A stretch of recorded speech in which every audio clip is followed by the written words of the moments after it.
شاہ صاحب رحمۃ اللہ علیہ نے اب اس کے بعد جب یہ بات ہو گئی کہ کچھ چیزوں کے اثبات کے لیے کچھ چیزوں کی نفی کرنی پڑتی ہے اور کچھ چیزوں کی نفی کے لیے کچھ چیزوں کا اثبات کرنا پڑتا ہے، اب یہ بات بیان کی کہ دیکھو تفصیل کے ساتھ اور اس چیز کی تفسیر کے ساتھ لما تلقوہ من الکتاب والسنہ کہ وہ مسائل ہیں جو کہ کتاب و سنت نے اتنی زیادہ اس کی تفصیل نہیں کی، اور فلسفیوں نے جو اپنی کتابیں بھرتی تھیں ان مسائل کے متعلق کتاب و سنت جس کو لوگوں نے حاصل کیا اس میں علماء کا اختلاف ہوا تفصیلات میں، فاختلفوا فی التفصیل والتفسیر بعد الاتفاق علی الاصل، کہ اصل جو کتاب و سنت تھی اس پہ لوگوں نے اتفاق کیا اور اس اتفاق کے بعد جب تفصیلات کی بحث آئی تو اختلاف ہوا۔ کما اتفقوا علی اثبات صفتي السمع والبصر، جیسے کہ لوگوں نے اتفاق کیا اس بات پہ کہ اللہ تعالیٰ کے لیے سمع اور بصر یہ دونوں صفات ثابت ہیں۔ ثم اختلفوا، اب جب اس کی تفصیل آئی کہ اللہ کی سمع اور بصر سننا اور دیکھنا کیا ہے تو امت میں اختلاف پیدا ہوا اس کی تشریحات میں۔ فقال قوم، اور ایک گروہ نے یہ کہا کہ ہما صفاتان راجعتان الی العلم بالمسموعات والمبصرات، کہ اللہ تعالیٰ کی دونوں صفات سننا بھی اور دیکھنا بھی اصل میں یہ علم کی طرف لوٹتی ہیں کہ تمام وہ چیزیں جو سنے جانے کے قابل ہیں اور تمام وہ چیزیں جو دیکھے جانے کے قابل ہیں وہ ہے یہ بات کہ اللہ کو یہ صفتیں حاصل ہیں۔ وقال آخرون، اور کچھ لوگ ایسے ہوئے جنہوں نے کہا کہ ہما صفتان علی حدتہما، کہ یہ دو صفات ایسی ہیں جو الگ الگ ہیں۔ تو پہلی بات تو یہ ہوئی کہ سمع اور بصر کما اتفقوا، اور دوسری بات یہ ہے کہ علی ان اللہ تعالی، کہ اللہ تعالی حی ہمیشہ ہمیشہ کے لیے زندہ ہے، علیم علم والا ہے، مرید ارادہ کرنے والا ہے، قدیر قدرت والا ہے، متکلم کلام کرنے والا ہے۔ اب اس حد تک تو سب کا اتفاق رہا، ثم اختلفوا، پھر اختلاف شروع ہوا۔ فقال قوم، تو ایک گروہ نے یہ کہا کہ انما المقصود اثبات غایات هذه المعانی من الآثار والافعال، کہ اللہ کی ان ساری صفات کو ماننے کا اصل مقصد کیا ہے؟ وہ یہی ہے کہ جو کچھ اللہ کی ان صفات کے بعد اس کے آثار پیدا ہوتے ہیں انہیں مانے، اور جو افعال ہیں انہیں مانے۔ وَأَلَّا فَرْقَ بَيْنَ هَذِهِ السَّبْعِ وَبَيْنَ الرَّحْمَةِ وَالْغَضَبِ وَالْجُودِ فِي هَذَا، اور انہوں نے کہا کہ کوئی فرق نہیں ہے اللہ کی 7 صفات کے درمیان اور اللہ کی رحمت اور غضب کی صفت میں اور سخاوت کی صفت میں۔ وَإِنَّ الْفَرْقَ لَمْ تُثْبِتْهُ السُّنَّةُ، کیونکہ اس فرق کو سنت نے نہیں بتایا۔ وقال قوم، اور لوگوں نے کہا ہمارا اس پہ تو اتفاق ہے کہ اللہ کی یہ اتفاق ہیں، لیکن ہی امور موجودۃ، یہ ایسی چیزیں ہیں کہ قائمۃ بذات الواجب، اللہ کی ذات کے ساتھ قائم۔ تیسری مثال یہ ہے کہ واتفقوا علی اثبات الاستواء علی العرش، کہ اس پر سب کا اتفاق ہے کہ اللہ تعالی کے لیے عرش پر استوا ثابت ہے، والوجہ والضحک، اور اللہ تعالی کے لیے چہرہ بھی اور اللہ کے لیے ہنسی بھی۔ ثم اختلفوا، پھر لوگوں کا اختلاف ہوا، فقال قوم، اور لوگوں نے کہا کہ انما المراد معان مناسبۃ، اس سے مراد یہ ہے کہ ہم ان الفاظ سے جو مناسب معنی ہے وہ مراد لیں۔ فالاستواء هو الاستیلاء، اور ہم یہ مراد لیں کہ اللہ کا عرش پر استواء سے مراد اللہ کا غلبہ ہے، والوجہ الذات، اور اللہ کے چہرے سے مراد اس کی ذات ہے، وتواہا قوم علی غرھا، اور دوسرا گروہ وہ تھا جنہوں نے ان مسائل کو لپیٹ کے رکھ دیا، وقالوا لا ندری ماذا اريد بهذه الكلمات، اور انہوں نے کہا کہ ہم نہیں جانتے کہ ان کلمات کو جو اللہ نے استعمال کیا ہے تو ان کی حقیقت کیا ہے۔ یہ ہے وہ عبارت جہاں پہ شاہ ولی اللہ محدث دہلوی رحمۃ اللہ علیہ اب 3 مثالیں لائیں۔ وہ کہتے ہیں جتنا بھی علم ہے اس کی ایک قسم تو وہ ہے جو کتاب و سنت سے ثابت ہو گئی، ختم ہوئی بات۔ پھر صحابہ رضی اللہ عنہ پہ جب دور گزر گیا تو اگلا جو دور آیا اس دور میں لوگوں نے اس کے معانی کو جانچا، پرکھا اور نیا روپ دینا شروع کیا،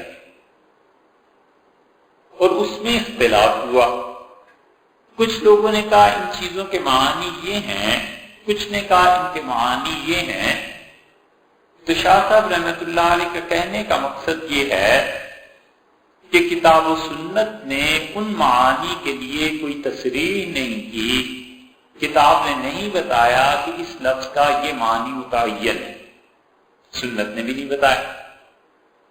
تو جب کتاب و سنت نے نہیں بتایا تو اب آگے چل کے جتنے لوگ بھی آئے، جو دونوں فرقے، دونوں طبقے بنے، کچھ نے یہ کہا کچھ نے یہ کہا، تو یہ ایسے مسائل ہیں جن میں اہل سنت کا اختلاف ہوتا رہا ہے، اور ہم حتمی فیصلہ کر دیں کہ یہ بات ہے یہ نہیں۔ اس کی 3 مثالیں حضرت نے اس عبارت میں دی۔ انہوں نے کہا دیکھو، اچھا حضرت رحمۃ اللہ علیہ کی عبارت سے پہلے اس کا جو ہسٹوریکل بیک گراؤنڈ ہے، تاریخی تفصیل جو اس کے پیچھے ہے، اس کی حقیقت یہ ہے کہ اللہ تعالی نے کتاب و سنت کے علم کو اور خلافت کو جمع کر دیا۔ جیسے اللہ تعالی نے یہودیوں میں حضرت داؤد علیہ السلام کا جو دور تھا اس میں حکمرانی کو اور نبوت کو پہلی مرتبہ وہاں جمع کر دیا۔ تو خلفاء جو تھے یہ بڑے پڑھے لکھے لوگ تھے، خلفاء راشدین رضی اللہ عنہ کی تو بات ہی نہیں ہے۔ ان کے بعد یہ جو اموی آئے اور بنو امیہ کا دور شروع ہوا ہے، حضرت معاویہ رضی اللہ عنہ کا انتقال ہوا 60 ہجری میں، خلافت راشدہ 30 سال چلی۔ حضور صلی اللہ علیہ وسلم نے فرمایا تھا کہ میرے بعد خلافت حقیقی معنی میں 30 سال رہے گی، تو 29 سال اور 6 مہینے پورے ہوئے حضرت علی رضی اللہ عنہ کے، اور 6 مہینے تک حضرت حسن رضی اللہ عنہ خلیفہ رہے۔ حسن رضی اللہ عنہ نے جب دیکھا کہ اب یہ میرے والد کے دوست اور معاویہ رضی اللہ عنہ کی فوج اور جو فوج میرے نیچے کام کر رہی ہے یہ سب آپس میں ٹکرائیں گے، تو انہوں نے بڑی حکمت عملی سے کام لیا۔ اور جب فوجیں بالکل آمنے سامنے تھیں اور قریب تھا کہ ایک اور شدید خون ریز جنگ ہوتی، وہ حضرت معاویہ رضی اللہ عنہ کے پاس چلے گئے اور انہوں نے کہا کہ حضرت یہ میری شرائط ہیں اور آپ انہیں مانیں تو ہم یہ جنگ نہ کریں۔ حضرت معاویہ رضی اللہ عنہ اتنے فراخ دل آدمی تھے کہ انہوں نے سادہ کاغذ پہ مہر لگا کے دستخط کر کے سامنے رکھ دیا اور کہا جو آپ لکھتے ہیں مجھے منظور۔ حضرت حسن رضی اللہ عنہ نے اس میں جتنی چیزیں لکھی ان میں بہت بڑے بڑے وظائف تھے جو انہوں نے اپنے لیے اور اپنے بھائی حضرت حسین رضی اللہ عنہ کے لیے لکھی۔ 10-10 لاکھ درہم ماہانہ تک وہ رقم پہنچتی۔ تو حضرت معاویہ رضی اللہ عنہ سے دیکھا تو حضرت حسن رضی اللہ عنہ نے کہا کہ معاویہ کیا کریں، خرچ کرنے کی عادت پڑ گئی، آپ کھلا ہو گیا۔ تو والد کے زمانے میں بھی خرچ کرتے رہے۔ حضرت معاویہ رضی اللہ عنہ نے بغیر کسی تردد کے دستخط کر دیے اور ان سارے اہل بیت کرام رضی اللہ عنہ کو مدینہ منورہ میں، کوفہ میں، جہاں جہاں جو خاندان تھا ان کے وظائف پہنچتے رہے۔ حضرت معاویہ رضی اللہ عنہ کے انتقال ہوا 60 میں اور اس کے بعد کربلا کا واقعہ پیش آیا۔ یزید کا جو بیٹا بعد میں خلافت پہ بٹھایا گیا، اس نے لوگوں میں آ کے پہلی تقریر کی اور اس نے کہا کہ اگر یہ اچھی چیز ہے نا خلافت اور یہ حکمرانی، تو جو کچھ ہمارے دادا معاویہ رضی اللہ عنہ کو مل گیا تھا بس سارے خاندان کے لیے کافی ہے، نسلوں کے لیے، اور اگر یہ بری چیز ہے تو جو کچھ میرے باپ نے کیا ہے ہم اسی کا حساب اللہ کو دے لیں تو وہی کافی ہے، میں تمہاری اس خلافت کو نہیں مانتا، نہ اس میں پڑھتا ہوں۔ پھر وہ بیمار ہو گئے، پھر اس کا انتقال بھی 6-7 مہینے میں ہو گیا۔ مروان نے لے لی، 2 خلفاء ہو گئے، عبداللہ بن زبیر رضی اللہ عنہ مکہ مکرمہ میں، اور مروان کی حکومت یہاں آ گئی، اور مروان اور عبدالعزیز دونوں بھائی تھے اور ان کی حکومتیں پھر آگے چلی ہیں۔ پھر عبد الملک آ گئے، عبد الملک پھر عبدالعزیز، پھر یہ سارے لوگ۔ مروان کے آگے 2 بیٹے تھے، ایک عبد الملک اور ایک عبدالعزیز۔ عبد الملک اور عبدالعزیز کی خلافتیں تھیں۔ عبدالعزیز کو خلافت ملنی تھی لیکن ان کا انتقال جلدی ہو گیا اور ان کی شادی بیٹے کی عبدالعزیز کے بیٹے عمر کی شادی ہو گئی عبد الملک کی بیٹی سے، گھر میں رشتہ ہو گیا۔ اب عبد الملک کی جب حکومت ختم ہوئی تو اس کے بیٹوں میں آگے کو خلافت چلی، پھر بیٹے جو تھے ان کے بعد آگے بھی چلنی تھی لیکن آدمی ان میں اتنا کوئی رہا نہیں جو اس عمر کا ہوتا کہ خلافت سنبھال لیتا، اور امیر المومنین یا خلیفۃ المسلمین کا انتقال ہوا تو عمر بن عبدالعزیز رحمۃ اللہ علیہ ہی ایسے تھے جو ان کے بہنوئی بھی تھے، اور اس وقت سلیمان نے بلایا اپنی شورا کے لوگوں کو، اور جن پہ سب سے زیادہ اسے اعتماد تھا رجا رحمۃ اللہ کو بلایا، اور اس نے کہا کہ میرے بیٹوں کو تلواریں پہناؤ اور انہیں جبے پہناؤ۔ تو جبے پہنائے گئے اور غالباً 11 اس کے بیٹے تھے۔ تو جب حاضر کیے گئے تو دیکھ کے رو پڑا اور کہنے لگا کہ افسوس میرے بیٹوں، تم میں سے ایک کی بھی عمر اتنی نہیں کہ میں اسے خلافت دے دوں، میں کروں اب کیا؟ تو وہ جبے ان کے پاؤں کے نیچے آ رہے تھے۔ بڑے جبے پہنانے سے، تلواریں دینے سے کوئی قد تھوڑا ہی بڑھ جاتا ہے۔ تو رجا رحمت اللہ علیہ سے اس نے کہا کہ آپ مجھے مشورہ دیں، حکومت ان کا عمر کو دے، ہماری بہنوئی بھی ہیں، تعلق بھی ہے۔ تو اس نے کہا عمر بن عبدالعزیز کو دے دوں، خلافت اس کے خاندان میں چل پڑے گی۔ تو انہوں نے کہا ان سے لکھوا لیتے ہیں کہ خلافت ان کے بعد واپس تمہارے بیٹوں میں آئے۔ یہ تجویز بڑی شاندار اور عقل مند تھی، یہ اس کو سمجھ میں آ گئی جو بھی خلیفہ تھے، اور انہوں نے اس پہ دستخط کر دیے، اور اس کے بعد اس کا انتقال ہو گیا، اور یہ خط لے کر باہر آئے اور انہوں نے سختی سے ڈانٹ دیا کہ خبردار جو خلیفہ کی موت کا باہر پتہ چلا۔ اب لوگ سب جمع تھے، لوگوں کو پتا تھا کہ اس کی حالت بڑی بری ہوئی ہے، کسی بھی وقت انتقال ہو سکتا ہے۔ خلافت کے منتظر تھے کہ کس کا نام لکھتا ہے، تو رجا رحمت اللہ علیہ کے منبر پہ بیٹھے اور انہوں نے کہا امیر المومنین نے اندر سے مجھے بھیجا ہے کہ ان کا خط ہے، اس پہ بیعت کرو کہ جو اس میں لکھا ہے اس کی خلافت تم سب کو منظور ہے۔ سب لوگ اپنی اپنی خوشی میں تھے کہ ہمارا ہی نام ہوگا، سب نے بیعت کر لی۔ پھر اس نے قسم کھلوائی اور پھر اس کے بعد اس نے کھولا اور اس نے کہا کہ یہ دیکھ لو، پڑھ لو۔ پڑھا تو عمر بن عبدالعزیز رحمۃ اللہ کا نام تھا۔ لوگوں نے سر پیٹ لیا اور لوگوں نے کہا یہ خلافت کدھر اس نے دے دی؟ تو اس نے کہا بیعت کرو عمر بن عبدالعزیز کی۔ جب بیعت ہو گئی تو پھر وہ اندر گئے اور پھر واپس آ کے کہا خلیفہ کا انتقال ہو گیا۔ بڑی عقل مندی اور دانش مندی سے انہوں نے خلافت کا رخ تبدیل کر دیا اور عمر بن عبدالعزیز رحمۃ اللہ علیہ کے پاس خلافت چلی گئی۔ عمر بن عبدالعزیز رحمۃ اللہ علیہ کا اپنے وقت پہ انتقال ہو گیا۔ امویوں کے ظلم بہت بڑھ گئے تھے۔ تاریخ میں بہت کچھ آتا ہے، اس کا کیا تذکرہ کرنا۔ 129-30 ہجری میں ان امویوں کو عباسیوں کی بغاوت کا سامنا کرنا پڑا، اور بنو عباس جتنے بھی تھے ان امویوں نے اہل بیت کرام رضی اللہ عنہ پہ بہت ظلم کیے۔ حضرت حسین رضی اللہ عنہ کی شہادت ہو گئی، وہ جو شاخ تھی سیدوں کی وہ بالکل ٹھنڈے ہو کے بیٹھ گئے، اور زین العابدین رحمت اللہ علیہ وہ چلے گئے مدینہ منورہ، اور انہوں نے پھر کسی سیاسی تحریک ان چیزوں میں حصہ نہیں لیا۔ بہت بڑے آدمی تھے، علم کے اعتبار سے، نسب کے اعتبار سے حسین رضی اللہ عنہ کے بیٹے تھے، اسی لیے انہیں حضور صلی اللہ علیہ وسلم کی جو باتیں پہنچی تھی بہت زیادہ بڑائی تھی۔ لیکن انہوں نے خلافت کے مسئلے کو ہی چھوڑ دیا۔ پھر ان کے بیٹے امام باقر ہو گئے، پھر ان کے پوتے جعفر صادق آ گئے، پھر ان کے پڑپوتے موسیٰ کاظم آ گئے، پھر ان کے بعد ان کا سلسلہ، لیکن یہ لوگ آئے نہیں۔ دوسری شاخ رہ گئی تھی حضرت حسن رضی اللہ عنہ کی۔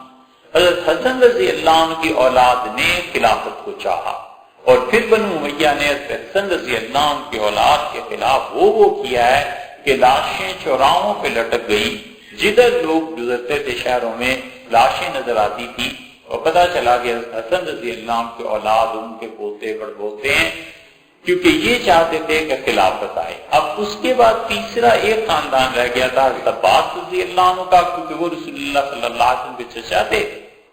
تو عباسیوں نے حکومت کو 130 ہجری میں انقلاب لے آئے، اور اس کی بھی تفصیلات ہیں کتابوں میں۔ پہلا جو انہوں نے لنچ کیا، دوپہر کا کھانا، وہ سب ان امویوں کی لاشوں اور سروں کو انہوں نے بچھایا، اس کے اوپر دسترخوان بچھائے اور کھانا اس پہ کھایا۔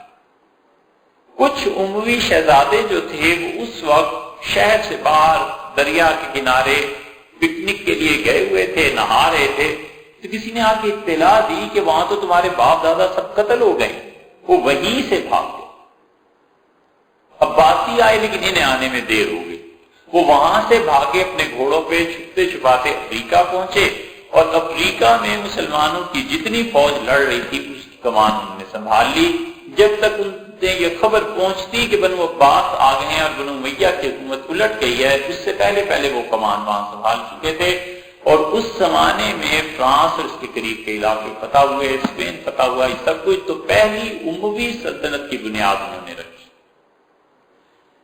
انہیں ضد تھی بنو عباس سے، کیونکہ بنو عباس کے ہاتھ ان کے والدین، ان کے آباء و اجداد کے خون سے رنگے ہوئے تھے، تو انہیں ضد اور چڑ اس بات کی تھی۔ نتیجہ یہ نکلا کہ بنو امیہ کی دوسری حکومت ایک ختم ہوئی تو ادھر قائم ہو گئی، یہاں سے خلافت منقسم ہو گئی، اور ایک وقت میں دو خلفاء ہونے لگے۔ ایک خلیفہ ادھر بغداد میں اور دوسرا خلیفہ جو تھا وہ اسپین میں ہونے لگا۔ اور اسپین کے جو اموی تھے بہت پڑھے لکھے تھے۔ یہ جتنے بھی شہزادے تھے، ظلم کے باوجود ان کے والدین نے حکومت سنبھالنے کے لیے، اپنی جانشینی کے لیے انہیں باقاعدہ تیار کرایا۔ ان کے لیے باقاعدہ اساتذہ آتے تھے، پڑھاتے تھے، ایسے ہی نہیں تھا۔ حکم جو ان میں اسپین کا حکمران تھا، امیر المومنین کا لقب اس نے اختیار کیا، یہ لوگ تھے، اس کی 3 لاکھ کے قریب کتابیں ہیں جس میں اس کے دستخط موجود، اور اس نے لکھا ہے ہر کتاب پہ یہ میں نے پڑھی ہے، اس میں یہ غلطی ہے، اچھا کئی جگہ اس کے نوٹس مل جاتے ہیں۔ اسی طرح جو اس کے آگے پیچھے اوپر نیچے لوگ سب پڑھے لکھے تھے۔ ادھر بنو عباس آ گئے۔ بنو عباس میں یہ جو تھا ہارون رشید بڑا پڑھا لکھا تھا۔ ہارون رشید نے یہ چاہا کہ اپنے بیٹے مامون کو پڑھائے، تو اس نے اس کی تعلیم کے لیے جو بندوبست کیا تو اپنے زمانے کے عربی کے لینگویج کے جو ماہر اساتذہ تھے ان کو محل میں بلا لیا اور رکھ لیا، اور انہوں نے کہا کہ میرے بیٹوں کو آپ تعلیم دی. انہوں نے اس کے بیٹوں کو تعلیم دی، امین کو بھی، مامون کو بھی، اور اتنا اپنی تربیت کے معاملے میں وہ سخت تھا کہ مامون ایک دن کسی بات پہ ہنس پڑا، بچہ تھا. تو انہوں نے امام کسائی رحمۃ اللہ کو بلایا اور کہا حضرت میں نے آپ کو بلایا تھا اس کی تربیت کے لیے، میں اپنے لوگوں سے بات کر رہا ہوں اور میرا بیٹا کھڑا ہو کے ہنس رہا ہے، آپ نے اسے یہ تمیز نہیں سکھائی کس موقع پہ ہنسنا ہے اور کس موقع پہ چپ رہ کے کسی بڑے کی بات سننی. تو انہیں بڑی اس سے پریشانی ہوئی، اتنے سخت تھے کہ لوگ تربیت میں. تو مامون الرشید کو اس نے پڑھانے کے لیے بھیجا مدینہ منورہ امام مالک رحمۃ اللہ کے پاس، کا علم حدیث کا وہاں سے جا کے حاصل کرو. امام مالک رحمۃ اللہ سے پڑھا، جب پڑھ کے فارغ ہوا تو اس نے اسے کوفہ بھیجا اور کہا امام محمد اور ابو یوسف رحمۃ اللہ علیہ وغیرہ ان سے علم حاصل کرو، فقہ کا اور ان چیزوں کا. اس نے یہ علم بھی حاصل کیے. اس وقت مسلمانوں میں جو تعلیم تھی وہ آج کل کی زبان میں اگر کہیں تو قانون کی زیادہ ہوتی تھی، کیونکہ قانون نافذ کرنا ہوتا تھا، حکمران وقت کو فیصلے دیکھنے ہوتے تھے، قاضی ہوتے تھے، عدل ہوتا تھا. اور عدل کی اہمیت رسول اللہ صلی اللہ علیہ وسلم نے بٹھا دی تھی لوگوں کے ذہن میں کہ حکومتیں عدل سے چلتی ہیں، ظلم سے نہیں چلتی. شاہ ولی اللہ رحمۃ اللہ علیہ نے ایک جگہ لکھا ہے کہ میری ملاقات ہوئی حضور اکرم صلی اللہ علیہ وسلم کی روح سے. تو میں نے نبی کریم صلی اللہ علیہ وسلم سے پوچھا کہ ابو بکر اور عمر رضی اللہ عنہ کی خلافتیں یہ زیادہ صحیح رہی بنسبت بعد کی دو خلافتوں کے، تو یہ کس وجہ سے اور ان کی افضلیت کیوں ہے؟ تو رسول اللہ صلی اللہ علیہ وسلم نے فرمایا اس لیے کہ انہوں نے لوگوں میں عدل قائم کیا، انصاف قائم کیا. شاہ صاحب رحمۃ اللہ کہتے ہیں میں نے پھر پوچھا رسول اللہ صلی اللہ علیہ وسلم سے کہ ان کی افضلیت کیا باقی دونوں سے زیادہ ہے؟ تو فرمایا ہاں، اس لیے کہ انہوں نے اپنی عوام کو انصاف فراہم کیا. انصاف کی اتنی زیادہ تاکید رہی ہے. تو یہ خلفاء ان کے بیٹے قانون کو پڑھتے تھے کیونکہ انہیں پتا تھا کل کو کوئی بھی مسئلہ آ سکتا ہے تو ہمارے ہاں پیش آئے گا. پھر صرف نحو زبان تعلیم اس کی بھی ہوتی تھی، اس کے ساتھ ساتھ انہیں ریاضی کی تعلیم دیتے تھے کہ وراثت کے مسائل ہیں یہ کیسے حل کرنے ہیں، اور پھر اس کے ساتھ وہ اس کی بھی تعلیم دیتے تھے کہ زمین کی پیمائش کیسے ہونی ہے، مساحت کیسے. حکمران فتح کرتے، فوج فتح کرتی چلی جا رہی تھی اور یہ طے کرنا ضروری تھا کہ کتنی زمین کس کے لیے ہے، کس کو ملے گی، حکومت کی کتنا حصہ ہے، عوام کا کتنا حصہ ہے، فوج کا کتنا حصہ ہے، یہ سارے علوم دے دیتے. اس مامون الرشید کے پڑھنے کی جب باری آئی ہے تو ایک چیز کا مزید اضافہ ہو گیا اور وہ تھا فلسفہ. مامون نے حدیث میں اور فقہ میں کمال حاصل کیا، بہت علم تھا اس کے پاس. ایسا علم تھا کہ اپنے دربار میں بڑے بڑے محدثین اور فقہاء کے سامنے جب بات کرتا تھا تو لوگ بول نہیں سکتے تھے. ہوا اب یہ کہ اس نے فلسفے کی کتابیں منگوائیں اٹلی سے. اسے خط لکھا کہ آپ کے یہاں جو فلسفہ ہے اسے ہمارے یہاں بھیج دیں. ان کے یہاں صدیوں سے یہ چیزیں بند تھی، ختم ہوئی بھی تھی. وجہ اس کی یہ تھی کہ فلسفہ جب ان کے یہاں پہنچا عیسائیوں میں تو وہاں پر عجیب و غریب مباحث شروع ہو گئی اور بحث یہ شروع ہوئی کہ حضرت عیسیٰ علیہ السلام کی اور اللہ کی حیثیت کیا ہے. اب فلسفہ تو بال کی کھال اتارتا ہے. یہ مباحث جب شروع ہوئی تو ہزاروں کے حساب سے عیسائی قتل ہوئے، فتوے ہوئے، سب کچھ ہوا. تو یہ پوری ان کی تاریخ ہے مامون الرشید کے دور تک کی. تو کتابیں اس سے پہلے بند کر کے سمیٹ کے انہوں نے رکھ دی تھی کہ عیسائیت میں ارتداد نہ پھیلے، لوگ مرتد نہ ہو جائیں. اور اس علم کی بنیاد اصل میں آئی افلاطون سے اور یہ چلا گیا تھا مصر افلاطون پڑھنے کے لیے. کہتے ہیں ہندوستان بھی آیا تھا اس زمانے میں ہندوؤں سے پڑھنے کے لیے، لیکن بہرحال وہ آیا ہو یا نہ آیا ہو یہاں، لیکن یہ گیا تھا مصر میں. اور مصر کے بعد آ کر اس نے مصر کے علم کو اور یونان کے علم کو جو ملایا تو پھر ایک فلسفے کا مرکب تیار ہو گیا اور وہ مرکب عیسائیوں میں پہنچا. عیسائیوں میں مباحث شروع ہوئی. اب اس علم کی کتابیں جو تھیں بادشاہ وقت نے کہا اپنے پوپ پادری سب کو بلا کے کہ اس طرح اس کا فرمان آیا ہے، اس نے یہ کہا ہے تو اس کا کیا کریں. انہوں نے کہا جلدی نکالو ان کتابوں کو اور بھیجو. فلسفہ شامل ہو گیا.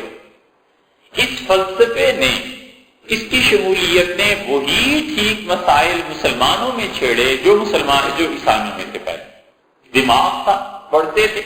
اور ہارون رشید نے اور مامون نے جو بہت بڑے کام کیے ان میں سے یہ تھا کہ انہوں نے دارالترجمہ ایک بغداد میں بنا دیا اور انہوں نے اپنے لوگوں کو لاکھوں روپے دے کے دنیا بھر میں بھیجا اور ان کا کسی علم کسی زبان کی کتاب تمہیں مل جائے اسے بغداد بھیج دیا کرو. تو وہ عرب جو پھیلے ہیں تو اس زمانے میں وہ کہیں امریکہ گئے. یہ جو لوگ سمجھتے ہیں کہ امریکہ کو اس نے دریافت کیا کولمبس نے، یہ بات درست نہیں ہے. مسلمان اس زمانے میں پہنچ چکے تھے، کتابیں دھڑا دھڑ بغداد آئیں اور ترجمے ہوتے تھے، کتاب آتی تھی عربی میں ترجمہ لوگوں تک پہنچ جاتی تھی. فلسفے کا علم عام ہو گیا. اس فلسفے سے متاثر ہوا یہ مامون، اور مامون نے اللہ تعالیٰ کی صفات پر بحث شروع. سب سے نازک مسئلہ شریعت کا الہیات کا اس نے یہ چھیڑ دیا اور اس میں اس نے عوام میں جو شعور بیدار ہو چکا تھا، لوگ پڑھے لکھے 100% آبادی مسلمانوں کی پڑھی لکھی تھی. پورے شہر میں ایسا آدمی نہیں ملتا تھا جو جاہل. یہ تو ہم بات کر رہے ہیں دوسری تیسری صدی ہجری کی. 6 صدی ہجری میں بھی یہ حال تھا، 5ویں میں یہ حال تھا کہ یہ حاکم جیسا محدث کہتا ہے کہ میں ایک شہر نیشاپور میں گیا، نیشاپور اب ایران میں. تو جب میں اترا کلیوں نے سامان اٹھا لیا تو وہ کلی میرا سامان لے کے بھی جا رہے تھے. پہلی مرتبہ میں نیشاپور پہنچا تو آپس میں باتیں بھی کرتے جا رہے تھے. ایک کہہ رہا تھا تفسیر میں یہ بات اس کی رائے ہے، دوسرا کہہ رہا تھا اس کی رائے ہے. تو بحث ہو گئی ان کی. تو مجھے بڑی شرمندگی ہوئی. میں نے کہا یہ علماء ہیں اور یہ میرا سامان کلیوں کی طرح اٹھا کے لے جا رہے ہیں. تو میں نے کہا آپ مہربانی کریں سامان پر. پوچھا کیوں؟ غلطی ہو گئی. میں نے کہا آپ اتنے اہل علم ہیں تو مجھے شرمندگی ہے کہ میں آپ کی خدمت دوں. تو وہ ہنسے اور انہوں نے سامان اٹھا لیا. ہم کہا چلیے آپ کو جہاں ٹھہرنا ہے وہاں پہنچا دیتے ہیں. تو میں نے ان سے پوچھا کہ مسئلہ کیا؟ انہوں نے کہا یہ تو ہم مزدوری کرتے ہیں اور پڑھے لکھے ہیں، اس لیے آپس میں بحث کر رہے تھے علمی مسئلے پہ. تو ہم تو بالکل معمولی مزدور ہیں اس شہر میں جو لوگوں کے سامان اٹھاتے ہیں، بازار میں کام کرتے ہیں، سبزیاں اٹھا کے لوگوں کے گھروں تک ٹوکرے اٹھاتے ہیں، پہنچا دیتے ہیں. میں نے کہا تمہارے شہر میں اہل علم؟ انہوں نے کہا اہل علم تو یہ آپ فلاں جگہ جب جائیں گے تو آپ کو پتا چلے گا کہ ہمارے یہاں علماء کا معیار کتنا اونچا ہے تعلیم کا. ہم تو کبھی جاتے ہیں چھٹی کر کے تو ہم بیٹھ نہیں سکتے ان کی مجلس میں، کیونکہ وہ جو باتیں کرتے ہیں وہ ہماری سطح سے بھی کہیں بلند ہوتی. تو جب 100% معاشرہ پڑھا لکھا ہوگا تو ظاہر ہے کہ علمی مباحث تو اٹھیں گی. معتزلہ جنم لے چکے تھے اور معتزلہ نے ہر چیز کو اس فلسفے کے اثر کی بنا پر پرکھنا چاہا، اس بات پر کہ عقل میں کیا آتا ہے. جو چیز عقل میں نہیں آئی انہوں نے رد کر دی. جو چیز عقل میں نہیں آئی ان کا یہ بھی نہیں ٹھیک، یہ بھی نہیں ٹھیک، یہ بھی نہیں ٹھیک، اور اسے فلسفے کے ذریعے وہ ثابت کرتے رہے. مصیبت یہ کہ مامون الرشید معتزلی ہو اور اس نے حکم دیا کہ اللہ تعالی کی صفات میں اللہ کے کلام کی جو صفت ہے اس کے متعلق لوگوں کا امتحان لو کہ اللہ کے کلام کو وہ کیا سمجھتے ہیں، اللہ کی صفات کو کیا سمجھتے ہیں. صفات باری تعالی کے متعلق معتزلہ کا عقیدہ یہ تھا کہ وہ کہتے تھے اللہ کی ساری صفات ہم کہتے ہیں، باقی علیحدہ کوئی صفات نہیں، اللہ کی ساری صفتیں اس میں خود ہیں، اس کا علیحدہ سے کوئی تصور ہی.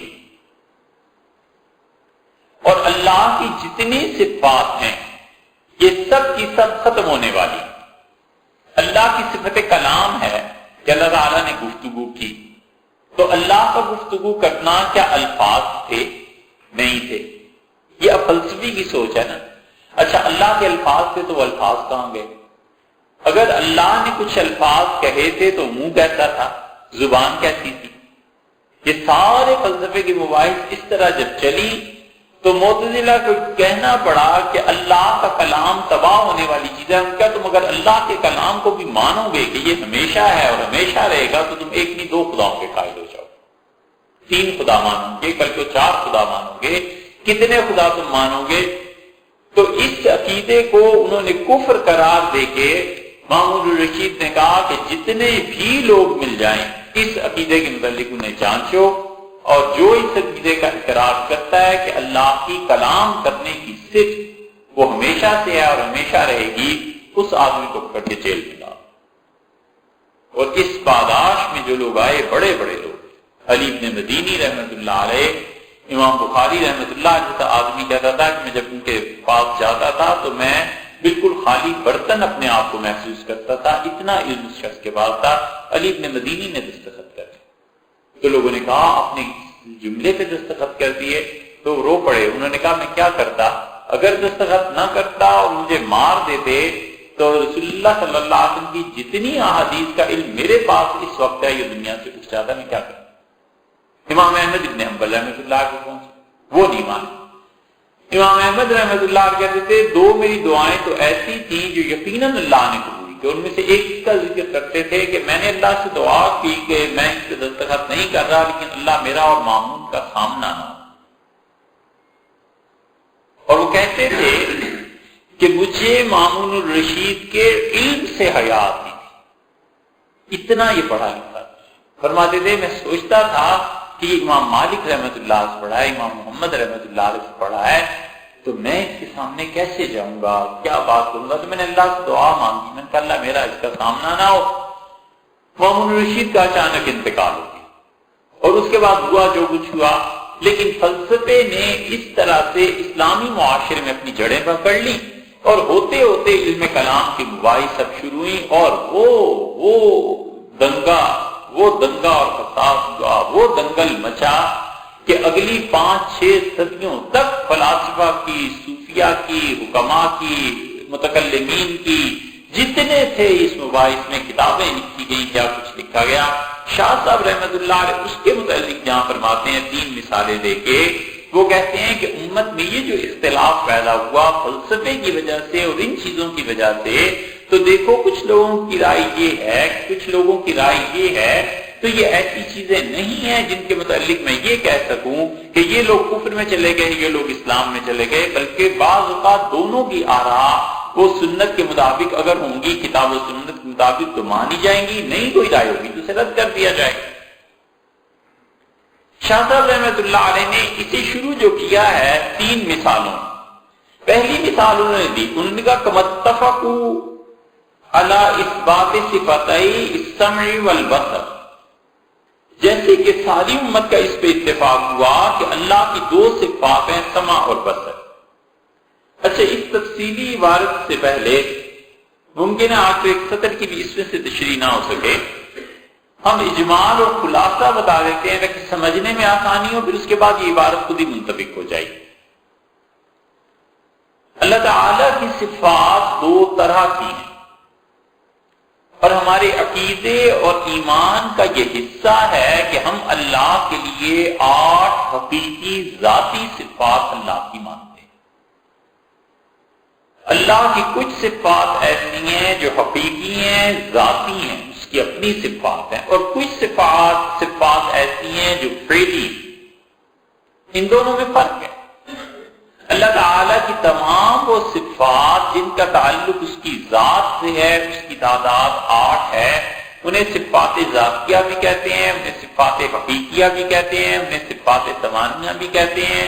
مختلف جگہوں پہ یہ آپ کو لفظ مل جائیں گے، مگر مقصد ان کا ایک ہی ہے، اور وہ یہ ہے کہ علم، حیات، قدرت، سمع، بصر، کلام، ارادہ اور تکوین، اللہ کی 8 ایسی صفات ہیں جن پر ہر ایک آدمی کا ایمان لانا ضروری۔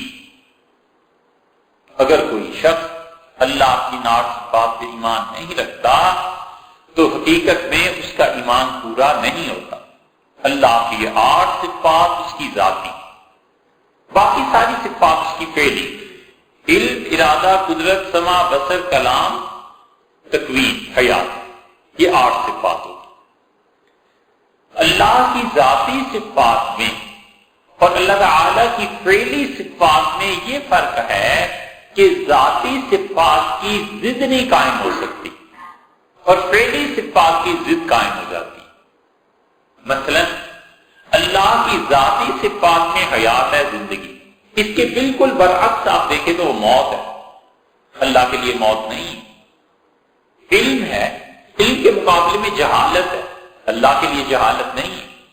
سمع سننا ہے اللہ کے لیے سننا ہے، بہرا پن اللہ کے لیے نہیں. دیکھنا ہے بصر دیکھنا اللہ کے لیے دیکھنا ہے، اندھا پن نہیں ہے.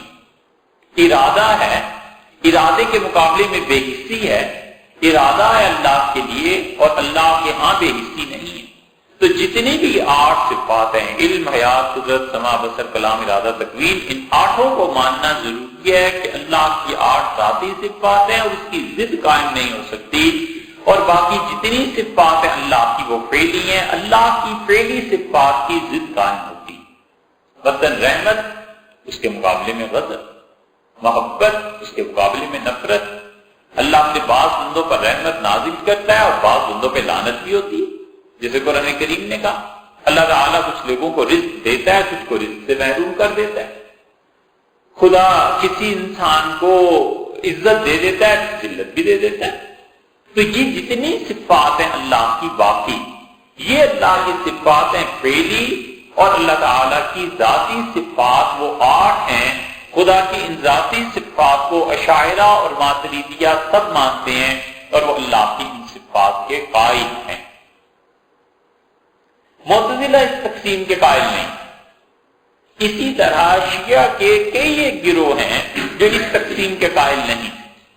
شیعہ نے علم کلام میں کمال حاصل کیا. کوئی زمانہ تھا ان کے عروج کا، اور پورے عالم اسلام میں بڑے بڑے اہل تشریح کے علماء موجود تھے، اللہ کی ذات و صفات پر بحث کرتے تھے، اور بلا شبہ انہوں نے بڑی محنت سے علم حاصل کیا تھا.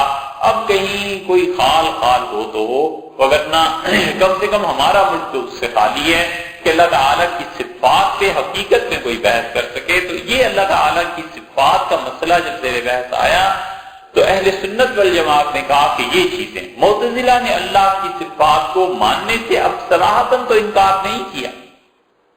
کیسے کرتے؟ اللہ تعالیٰ نے فرمایا کہ اللہ ارادہ کرتا ہے کسی چیز کا تو اسے کہتا ہے کہ کن ہو جا فیکون، وہ ہو جاتی ہے. تو اللہ تعالیٰ یحکم ما یرید، اللہ جس چیز کا ارادہ کر لے اس کا حکم دیتا ہے. اب معتزلہ یہ کہہ دیتے کہ ارادہ ہی خدا نہیں کرتا تو کفر ہو جاتا. انہوں نے اس طرح انکار نہیں کیا. تھے بہت دانا، بہت عقل مند، بہت جینیس جو ہوتے ہیں قوم کے، وہ ذہن کے تھے معتزلہ کے، اور انہوں نے کہا کہ اللہ کی صفت ہے، ارادہ ہے، مثلا کلام ہے، یہ اللہ کی صفت ہے، لیکن اس کا مرجع ان ساری چیزوں کا تعلق علم سے ہے. بس علم میں ہی سب کچھ سمو دو، باقی کوئی الگ سے صفات اللہ کی نہیں. اہل سنت والجماعت نے کہا، امام احمد ابن حنبل رحمۃ اللہ نے خاص طور پہ کہ اللہ کی یہ صفات ہیں اور جس طرح کتاب و سنت میں آئی ہیں اسی طرح ماننا ہے. چند ایک آدمی اگر نہ ہوتے تو لاکھوں نہیں کروڑوں آدمی کفر میں چلے جائیں. اسی لیے لکھنے والوں نے لکھا ہے اور صحیح لکھا ہے کہ نصر اللہ هذه الامہ، اللہ نے اس امت کی مدد کی، اللہ نے اس امت کی دستگیری فرمائی اس دن جب مرتد ہو گئے تھے عرب کے لوگ اور حضرت بکر رضی اللہ عنہ کھڑے ہوئے، اور اس دن جس دن معتزلہ چھا گئے تھے پورے عالم اسلام پہ اور امام احمد بن حنبل رحمۃ اللہ علیہ نہیں مانا. امام احمد بن حنبل رحمۃ اللہ کی قربانی تھی، اس نے اللہ کی صفات کے مسئلے کو ایک طرح سے حل کر دیا ان کی قربانیوں نے. اور امام احمد بن حنبل رحمۃ اللہ علیہ کہتے تھے بس وہ چیز کہو جو کتاب و سنت میں آ گئی ہے، اس فلسفے میں میں بحث نہیں کرتا. اور ان کے مقابلے میں فلسفی تھے سارے، وہ بال کی کھال اتارنے پہ تلے ہوئے تھے. تو ہوا یہ کہ ایک تو مسئلہ یہ ہو گیا، اس دور میں معتزلہ کے مقابلے میں 2 شخصیات اور پیدا ہوئی. ایک تھے امام ابو الحسن اشعری رحمۃ اللہ، اور ابو الحسن اشعری رحمۃ اللہ علیہ معتزلی، اور ابو علی جبائی کے یہ سوتیلے بیٹے اور شاگرد تھے. اور ابو علی جبائی ایسا معتزلی تھا، اتنی عقل کی باتیں کرتا تھا، اتنے عقلی دلائل تھے کہ بڑے بڑے لوگ گھبراتے تھے اس سے بات کرنے. تو ابو علی جبائی نے تیار کیا اس کو اشعری، ابو الحسن اشعری رحمۃ اللہ علیہ. اور ابو الحسن اشعری رحمۃ اللہ علیہ بحث کرتے رہے، لیکن چونکہ بچپن سے ہی باپ سوتیلا تھا، لیکن اس کی تربیت ایسی تھی کہ جب یہ جوان ہوئے اور پھر پختہ عمر کو پہنچے 35 سال کے بعد، تو انہیں احساس ہوا کہ مجھے اپنے عقائد پر غور کرنا چاہیے، اور پھر ہوتے ہوتے انہوں نے معتزلہ کے عقائد سے برات کا اظہار کیا اور معتزلہ کے متعلق کہا کہ یہ سب گمراہ ہیں اور لوگوں میں آج تک گمراہی پہ رہا ہوں اور اہل سنت والجماعت کے عقائد ہی درست ہیں۔ نتیجہ یہ نکلا کہ لوگوں نے، اہل سنت والجماعت نے ابو الحسن اشعری رحمۃ اللہ کے عقائد کی پیروی شروع کی، اس لیے اہل سنت والجماعت میں جو صحیح عقیدے پہ تھے وہ اشعری ہو گئے۔ مسئلہ یہ تھا کہ جو چیز معتزلہ لاتے تھے ابو الحسن اشعری رد کرتے تھے، وہ کچھ کہتے تھے، یہ بالکل اس کے برعکس کہتے تھے۔ تو ابو الحسن اشعری رحمۃ اللہ سے بعض مسائل میں وہ موقف پہ اپنے ذرا سے اعتدال سے ہٹ گئے، کیونکہ دشمنی تھی نا، آمنے سامنے تھے۔ اسی اسنا میں ایک تیسری شخصیت تھی اور بہت کوشش کی اب تک ہم نے کہ کسی طرح اس بندے کے حالات پتہ چلے، نہیں چلے۔ بہت سے لوگ گمنامی کی زندگی میں بسر کر کے دنیا سے چلے گئے، کوئی نہیں جانتا کہ وہ لوگ کون تھے، مگر اللہ نے ان کے اخلاص کو قبول کیا، اللہ نے ان کے نام کو باقی رکھا۔ بہت سے تاریخ کی نظر ان تک نہیں پہنچ سکی اور وہ خود بھی گمنامی میں رہے، شہرت چاہتے نہیں تھے، مگر گمنامی میں بیٹھ کے انہوں نے جو کام کیا ہے اللہ نے ایسا قبول کیا کہ قیامت تک ان کے کام کو اللہ نے قبول فرما دیا۔ آپ کے برِ صغیر میں اس کی مثال دیکھنی ہو تو یہ شاہ عبد القادر صاحب محدث دہلوی رحمۃ اللہ علیہ، کون سا گھر ایسا ہے یا قرآن کریم کا ان کا ترجمہ نہ ملا؟ اور ہم نے ہندوستان تک میں لائبریریز دیکھ لی، کہاں کہاں گھوم پھر آئے کہ حضرت کے حالات کہیں ملے کہ یہ بندہ تھا کون، تو ایک صفحے سے زیادہ حالات نہیں ملتے۔ باقی اور روایتیں تو ادھر ادھر کی۔ سر سید نے آثار السنادید میں حضرت کا تذکرہ لکھا ہے، القاب لکھے ہیں، حضرت اچھے تھے، ایسے تھے، ایسے تھے، ایسے۔ اس کو جو کوئی کام کی بات ہے وہ ایک فکرہ بھی نہیں ہے اس میں کام کا کہ حضرت رہتے کہاں تھے، کرتے کیا تھے، زندگی کیا تھی، نظریہ کیا تھا، شاگرد کون تھے، یہ چیزیں ہوتی ہیں نہیں ملتی۔ شاہ عبد القادر صاحب محدث دہلوی رحمۃ اللہ کے حالات ملتے ہی نہیں، ابن قیم رحمۃ اللہ کے حالات نہیں ملتے۔ اسی طرح یہ جو شخصیت تھی سمرقند میں پیدا ہوئے، اور سمرقند کا ایک محلہ تھا ماترید، ماترید میں یہ پیدا ہوئے، اور انہوں نے پورے عقیدے کا جائزہ لے کر کتاب لکھی، اور انہوں نے کہا کہ اصل میں عقیدہ یہ، اور ابو الحسن اشعری اور معتزلی چونکہ آپس میں ایک دوسرے کے مقابلے میں ہیں تو یہ یہاں پر کچھ غلطیاں ہو گئی ہیں، اور وہ غلطیاں ایسی نہیں ہیں کہ کفر اسلام تو دور کی بات ہے، کوئی کس کو فجور کی بھی غلطیاں، بس علمی مباحث ہیں۔ یہ تیسری شخصیت جو تھی یہ تھی امام الہدا جنہیں کہتے ہیں ابو منصور ماتریدی رحمۃ اللہ علیہ کی، اور اس وقت سارا ماوراء النہر، یہ 6 ریاستیں جو روس کی آزاد ہوئی ہیں، یہ سارا روس اور اس کے علاقے جتنے تھے یہ سب حنفی تھے۔ نتیجہ یہ نکلا کہ انہوں نے امام ابو منصور ماتریدی رحمۃ اللہ سے عقیدے کو سیکھا، تو اہل سنت والجماعت میں 2 گروہ ہو گئے، ایک ابو الحسن اشعری کا اور ایک ابو منصور ماتریدی رحمۃ اللہ علیہ کا۔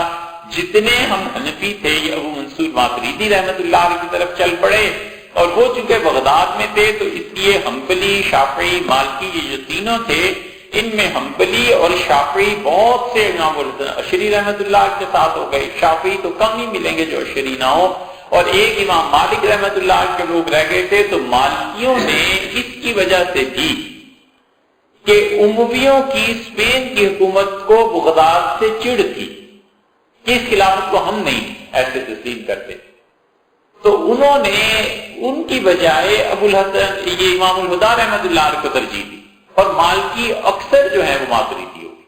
تو اب عقیدے میں یہ 3 شاخیں بن گئی، معتزلہ، شیعہ، خوارج، ان کی گمراہیاں الگ رہی۔ اہل سنت میں 2 شاخیں ہو گئی، ایک ابو الحسن اشعری کی اور ایک امام الہدا ابو منصور ماتریدی رحمۃ اللہ کی۔ اس لیے جب آپ کہتے ہیں کہ آپ کیا ہیں تو آپ یہ کہتے ہیں کہ میں اپنے مسلک کے اعتبار سے حنفی ہوں۔ وہ کہتا ہے اچھا تمہارا عقیدہ کیا ہے؟ تو پھر جو حنفی ہے وہ کہتا ہے میں ماتریدی ہوں۔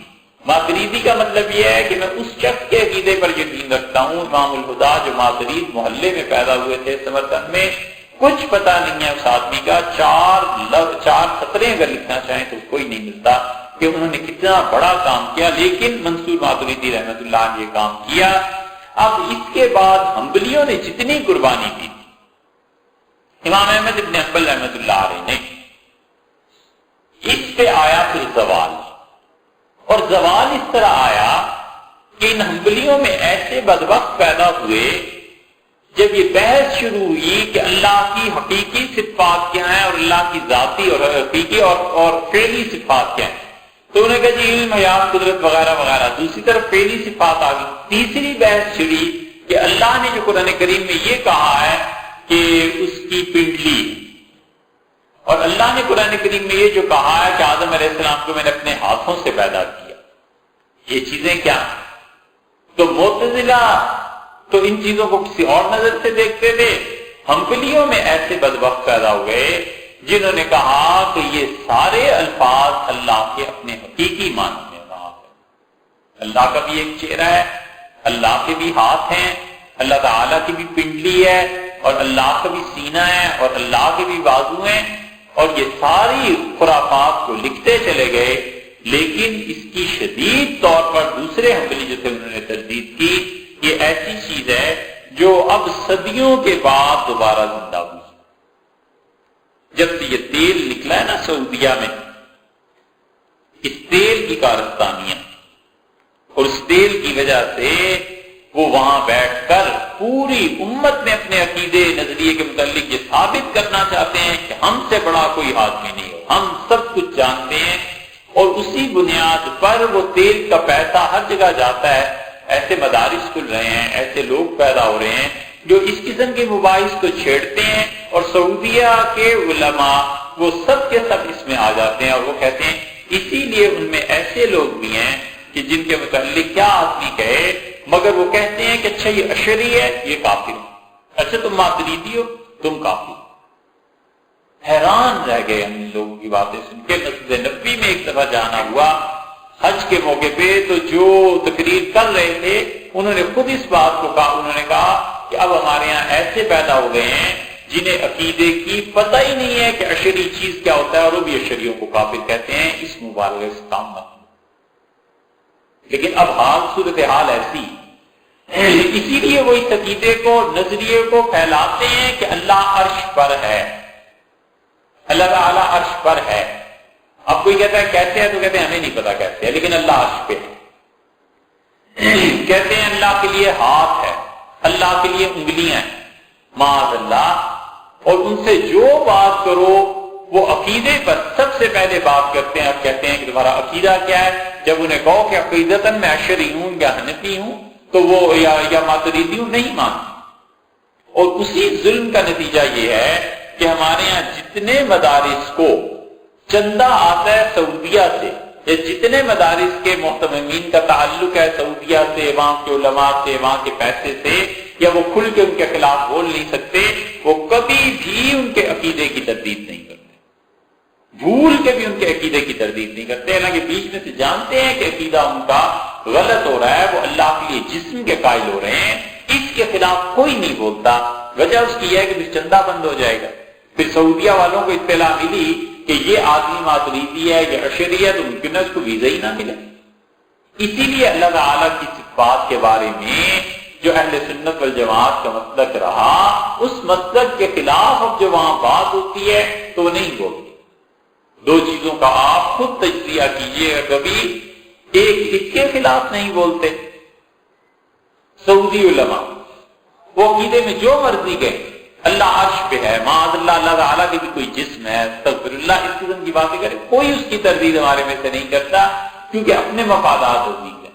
اور دوسری چیز یہ ابھی دیکھ لو، صوفی محمد صاحب کی تحریک اور وہ جو کچھ اس نے کہا ہے نا، جو کچھ اس نے غلط باتیں کہی ہیں دین کی، جو اس نے تعبیر دی ہے گمراہی کی، اس پہ ہمارے دیوبند کے حلقے سے اتنا شدید تاثر نہیں ابھرا جتنا ابھرنا چاہیے، اتنی شدید اس کی تردید نہیں ہوئی۔ کسی نے نہیں کہا کہ بھئی اگر جمہوریت کفر ہے تو تمہارے سارے اکابر اس کفر میں مبتلا رہے ہیں۔ حضرت مدنی رحمت اللہ علیہ کے 37 کی الیکشن کو کون نہیں جانتا؟ حضرت مسلم لیگ کی حمایت کی. حضرت تھانوی نور اللہ مرکزہ کی سیاست میں کون نہیں جانتا کہ حضرت رحمت اللہ علیہ کی کیا نظریات تھے. اس سے پہلے جو جمہوریت تھی اس کے علاوہ مفتی کفایت اللہ صاحب رحمت اللہ علیہ کہاں تھے. پھر جمعیت علماء بنی ہے پاکستان میں. یہ سارے اکابر تھے. جمہوریت جو ہے وہ اگر کفر ہے تو یہ سارے اکابر اس کفر میں شرکت کرتے تھے. کسی کو پتہ نہیں چلا. یہ کیوں تردید نہیں ہوتی؟ اس لیے تردید نہیں ہوتی کہ جو جہادی تنظیمیں ہیں نا، ان تنظیموں کے اثرات سب مدارس میں ہیں اور محترم صاحب کے ساتھ تعلقات ہیں علماء کے ساتھ. تو وہ کہتے ہیں کہ اگر ہم اس کے خلاف بولیں، کل یہی جہادی طالبان کی غالب آ گئے تو ہمیں بھی دھر لیں گے، مار دیں گے. تو اس لیے نہ اس کے خلاف بولتے ہیں اس مقصد سے، اور نہ ان کے خلاف بولتے ہیں. کوئی نہیں بول سکتا. وجہ یہی ہے کہ پیسہ، چندہ، شخصیات کہ فلانس کے ساتھ ہے، فلانس کے ساتھ ہے، یہ چیزیں. تو یہ سعودیوں نے اب یہ اس تجدید تحریک کو پھر شروع کر رکھا ہے، اور اس کا سب سے زیادہ نشانہ ہمارے ہاں جو علماء بن رہے ہیں وہ اہل حدیث حضرات.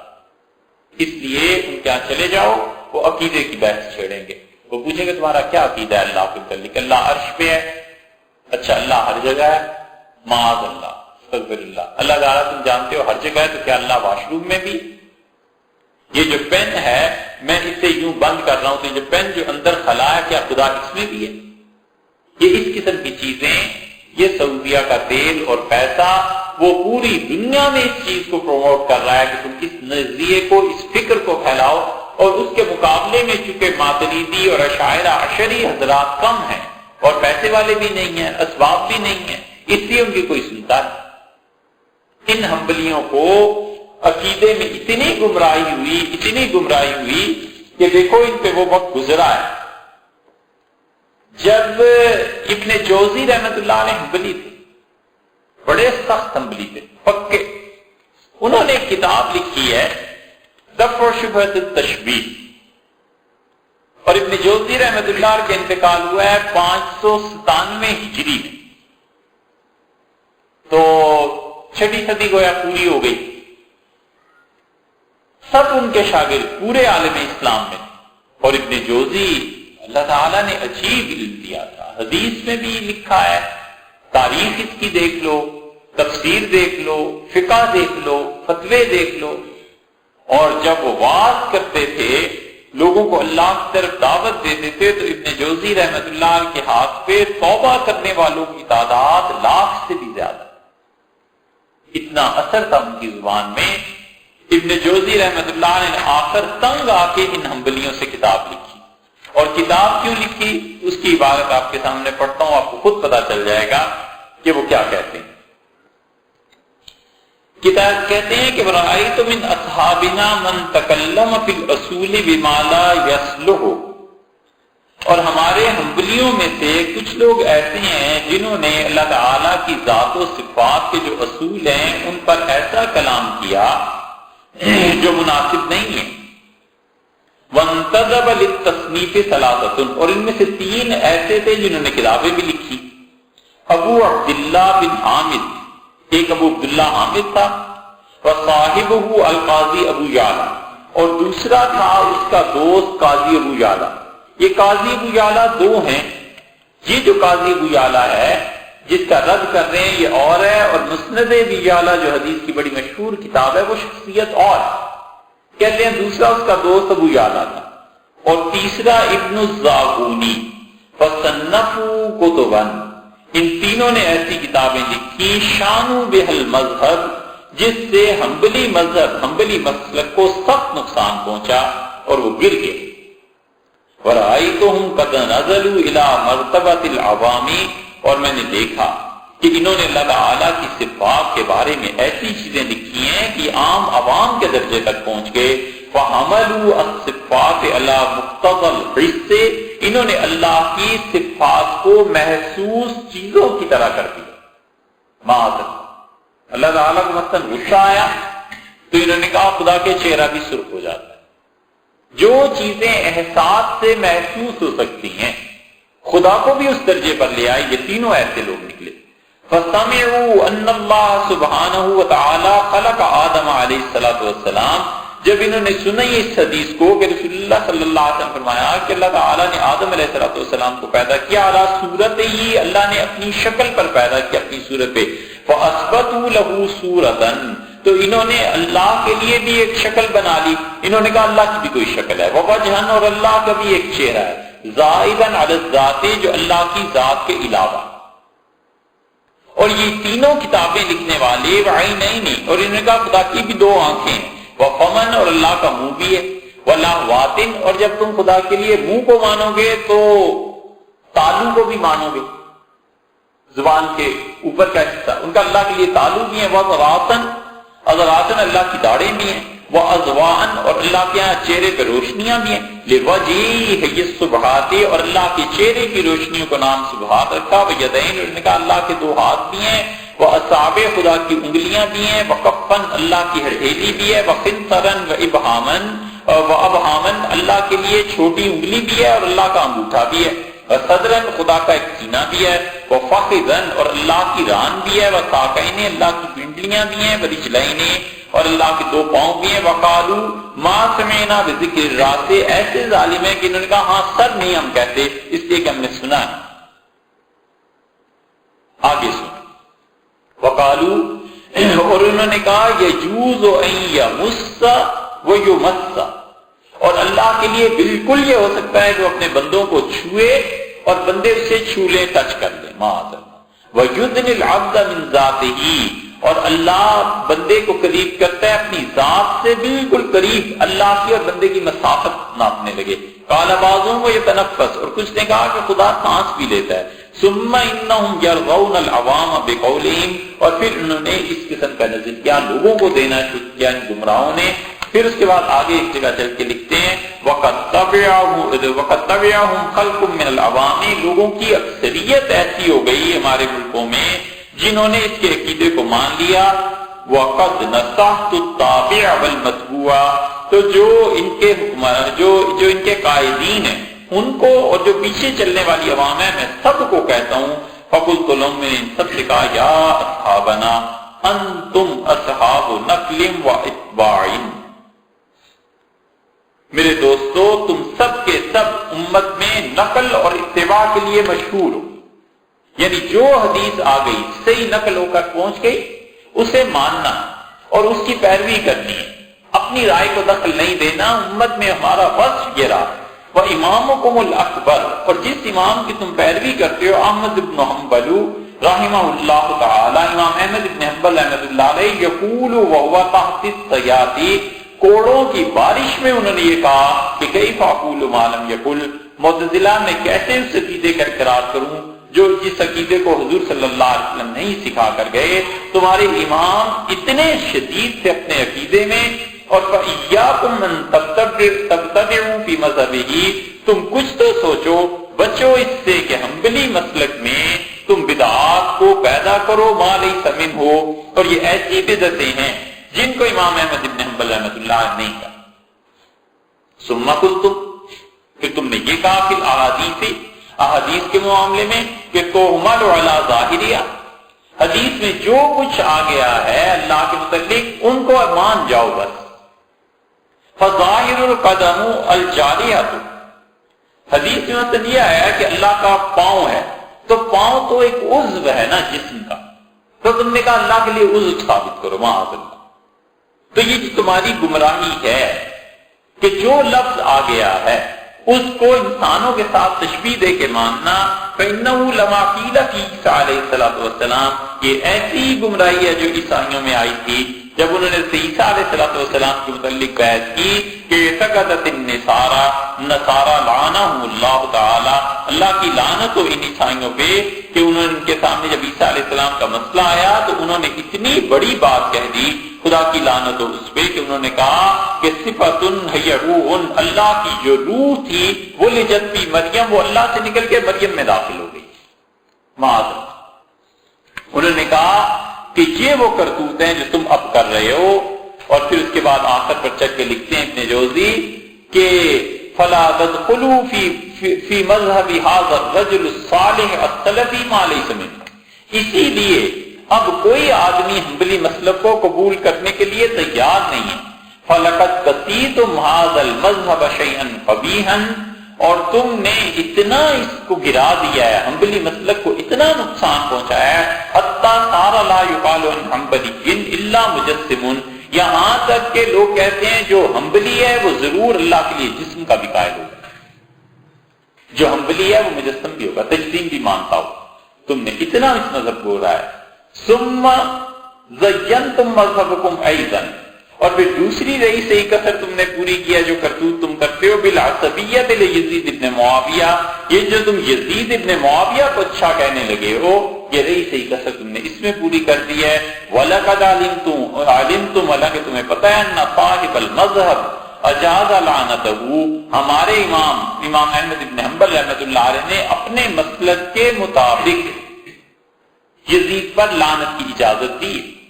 تو ایک کثر تم نے وہ پوری کر دی اللہ کی ذات و صفات میں، اوپر سے تم یزید کو بھی اچھا کہنے لگے ہو۔ وَقَدْ كَانَ أَبُو مُحَمَّدَ التَّمِيمِ، ابو محمد تمیمی جو تمہارے ائمہ میں سے تھے، حنبلی تھے، انہوں نے کہا لَقَدْ شَانَ الْمَذْهَبَ شِينًا قَبِيحًا لَا يُغْسَلُ إِلَى يَوْمِ الْقِيَامَةِ، اتنا برا داغ یہ انہوں نے خدا کے لیے جسم مان کے حنبلی مسلک پر لگا دیا ہے کہ یہ قیامت تک نہیں دھویا جا سکتا۔ اتنی گمراہی انہوں نے بدعتیوں نے پیدا کر دی۔ یہ کتاب انہوں نے یقیناً وفات سے پہلے ہی لکھی ہوگی، تو 7ویں صدی اور اب 15ویں صدی آ گئی، وہ صحیح اس نے کہا کہ تم نے اتنی غلط یہ گمراہی کی باتیں لکھی ہیں کہ تم اپنے مسلک کے مطابق تم دھو نہیں سکتے اس چیز کو جو تم نے کیا، اتنا داغدار کر دیا ہے۔ تو اس لیے یہ ایک مسلک ہے پورا، اور وہ اللہ کے لیے جسم کے ان چیزوں کے قائل ہیں۔ حضرت شاہ صاحب رحمۃ اللہ جو آگے یہاں بات کر رہے ہیں نا ان تین کی، یہ جب آ جائیں گی باتیں تو یہ اس پہ منطبق ہو جائیں گی۔ اسی لیے جہاں سے گمراہیوں کے آغاز ہوتے ہیں اس کی بہت سی وجوہیں، اور ان میں سے ایک علم کا کم ہونا بھی، مسلک کو پڑھا نہیں ہوتا، اپنے مذہب کو نہیں پڑھا ہوتا، اصول نہیں پڑھے ہوتے، اللہ تعالیٰ کی ذات و صفات کی مباحث بہت باریک ہے، بہت باریک ہے۔ انسان اللہ کی اگر توفیق نہ ہو تو کہیں سے کہیں پہنچ جاتا ہے۔ یہ جو اللہ کے لیے سارا جسم ثابت کر رہے ہیں یہ یہی چیز ہے، اس حد تک یہ گر گئے کہ اللہ نہ کرے کہ آئندہ اس قول کو دہرانے کی ضرورت پیش آئے۔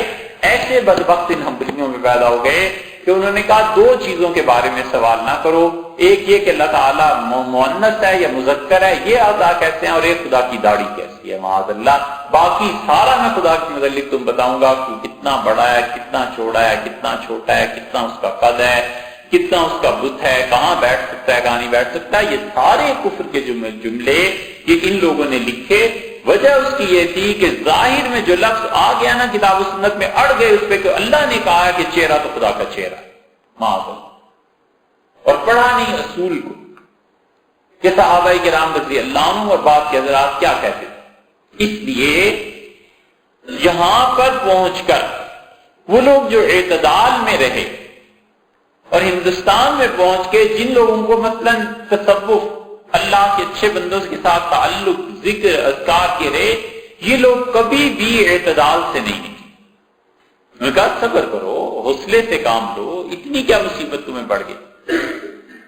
یہاں دیکھ لیں یہ جو شدت پسندی سوات اور ان علاقوں میں آئی ہے، وہاں ایسے لوگ آپ کو مل جائیں گے کہ اگر اس نے سن لیا کہ اس کا عقیدہ یہ ہے، اس نے تعامل نہیں کیا گولی مارنے میں، اس کا جاؤ جی ایسے ہو گئے، یہ چیز ہوگی، تم تو کافر ہو گئے معاذ اللہ۔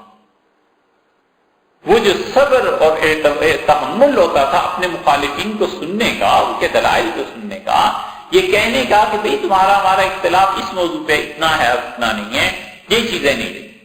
حضرت شاہ ولی اللہ رحمۃ اللہ علیہ نے جو کچھ لکھا ہے اس کی تطبیق اس سے احساس کر دیں گے۔ اس کی ایک مثال دیکھو، مزارات کو اڑا دیا، وہ کام کیے جو سن 33 میں عبدالعزیز نے کی۔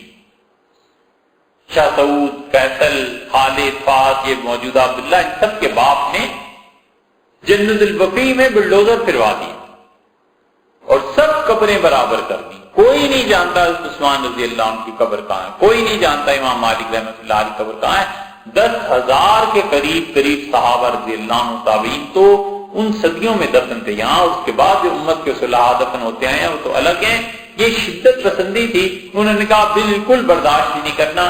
یہی چیزیں یہاں بھی ہوئی کہ کسی اللہ کے نیک بندے کی کوئی قبر اگر باقی ہے تو اس قبر کو دھماکے سے اڑا دو, ختم کر دو. مذہب یہ نہیں ہے, دین یہ نہیں ہے, اور وجہ یہ کہ پڑھے نہیں, تعلیم نہیں, بس کتاب دیکھ لی, جو اس میں آیا اس پہ عمل کر دو. کوئی پوچھے کہ تمہارے سارے مشائخ اس بات کے قائل تھے کہ اولیاء اللہ کی قبروں سے فیض ہوتا ہے, کچھ نہ کچھ برکات انوار ظاہرین کو ملتی ہیں. اگر یہ کفر ہے تو تمہارے سارے اکابر بزرگ کی کیا کرتے رہے؟ 200 سال سے دیوبند کی حضرات کیا کرتے رہے؟ ایک صاحب نے وہ اسی نظریے کے تھے اور بہت شد و مت سے حمایت کرتے رہے کہ بالکل ٹھیک کیا ہے, اڑا دیا ہے فلاں کو بھی فلاں کو بھی. وہ نام لے لے کے بتاتے رہے کہ یہ فلاں بدعتی تھا, فلاں بدعتی تھا, فلاں پیر کا مزار اڑا دیا, فلاں پیر کا مزار اڑا دیا. تو ہم نے ان سے کہا کہ جو گنگوئی نور اللہ برکتہ نے لکھا ہے کہ اولیاء اللہ کی قبروں سے فیض ہوتا ہے, تو حضرت کے متعلق کیا خیال ہے؟ انہوں نے کہا اس عقیدے کی کتاب و سنت میں کوئی اصل نہیں ہے.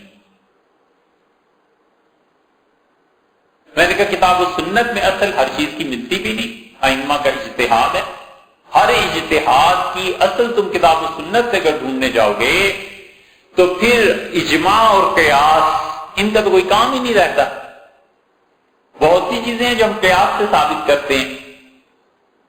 تو انہوں نے کہا چلو امت ہی کوئی قائل نہیں تھا, یہ تو حضرت نور اللہ برکتہ کے متعلق کہنے لگا کہ یہ بدعت تو ان لوگوں نے اختیار کی تھی. کہ سبحان اللہ, یہ بدعتی ہو گئے جو ساری زندگی کتاب و سنت کو پڑھاتے رہے اور بدعتیوں کا مقابلہ کرتے رہے. تو انہیں ہم نے یہ عبارت بتائی کہ اصل میں تو کتاب اس لیے تھی کہ اس میں آپ کو بتائیں حضرت شاہ ولی اللہ رحمۃ اللہ علیہ کے متعلق کچھ. لیکن دیکھو یہ المطالب العالیہ ہے, یہ اس لیے حوالہ دے رہا ہوں کہ ہمارے مدارس میں کتنے بچے اور اساتذہ ہیں جو المطالب العالیہ کو پڑھے ہوئے ہیں. المطالب العالیہ من العلم الالہی, یہ امام رازی رحمۃ اللہ علیہ کی کتاب ہے, اور رازی کا انتقال ہوا 606 ہجری. رازی کے بعد بھی لوگ آئے ہیں, رازی سے پہلے بھی لوگ آئے تھے, اور لوگوں نے امام رازی رحمۃ اللہ کو پڑھا. رازی نے ابن سینا کی شرح کی. رازی کا اصل میدان یہ فلسفہ اور علم کلام تھا. رازی کی عبارت دیکھو ایک جگہ کیا لکھتے ہیں. اسی لیے یہ جتنے بھی فلاسفہ اور متکلمین ہیں, خمینی تک اور موجودہ جو وہ ہیں ایران میں خامنائی, یہ سب ان لوگوں کے حوالے دیتے ہیں, پڑھتے ہیں, پڑھاتے ہیں. ہمارے یہاں مدارس میں یہ جو نہج چل پڑی نا کہ منطق اور فلسفہ زیادہ نہیں پڑھنا, اس نے سب سے بڑا نقصان ہمیں یہ دیا ہے کہ آپ اس بات کو اچھی طرح سوچئے گا. ہمارے کہے پہ نہ اعتبار کرو, لیکن اپنے طور پہ سوچنا کہ جن لوگوں نے منطق اور فلسفے کو نہیں پڑھا وہ اللہ تعالی کی صفات کی بحث اور علم کلام کی مباحث کو نہیں سمجھ سکے. یہ پٹھان جو اتنا پڑھتے ہیں نا فلسفے کی انتہائی کتابیں, اگر وہ نہ پڑھی ہوئی ہوں تو امام راضی کو کون سمجھ سکتا ہے؟ انہوں نے تقدیس الکلام لکھی, امام راضی نے اللہ کی صفات پہ. ابن تیمیہ رحمۃ اللہ اس کا رد لکھا, تقدیس الکلام صحیح نہیں ہے. یہ ساری کتابیں ابن تیمیہ کی, راضی کی, فارابی کی, گولی سینا کی, ہو ہی نہیں سکتا سمجھ میں کسی کی آئیں جب تک کہ فلسفہ اور منطق اعلیٰ درجے کا نہ پڑھا ہوا ہو. اور ہمارے یہاں آپ شاید سلم سے بھی کم پڑھانے لگے. یہی بات ہو گئی نا. دیکھو راضی کیا لکھتے ہیں. امام راضی رحمۃ اللہ علیہ کہتے ہیں فنقول ان الانسان اذا ذهب الى قبر انسان, ہم یہ کہتے ہیں کہ جب کوئی آدمی کسی آدمی کی قبر پر جاتا ہے, قوی النفس, آدمی وہ ہونا چاہیے جس کا نفس اندر سے مضبوط ہو, یعنی اس کے اندر روحانیت ہو. کبر, غرور, غیبت, حسد, ان چیزوں سے اپنے سینے کو پاک کر چکا ہو. کامل الجوہر, ایسا چمکدار ہیرے کی طرح آدمی ہو. شدید التاثیر, اور شدید اثر کو لینے والا اور اثر کو پھینکنے والا ہو. اثر کو قبول بھی کرتا ہو اور اثر کو لوگوں میں پھیلا بھی سکتا ہو. وہ وقفہ ہونا کا سعادن, اور وہ کسی قبر پر ایک لمحے کو جب رکتا ہے وَتَأَثَّرَتْ نَفْسُهُ مِنْ تِلْكَ التُّرْبَةِ، تو جو قبر کی جو مٹی ہے نا اس کے ساتھ اس کے نفس کا اثر قائم ہو جاتا ہے۔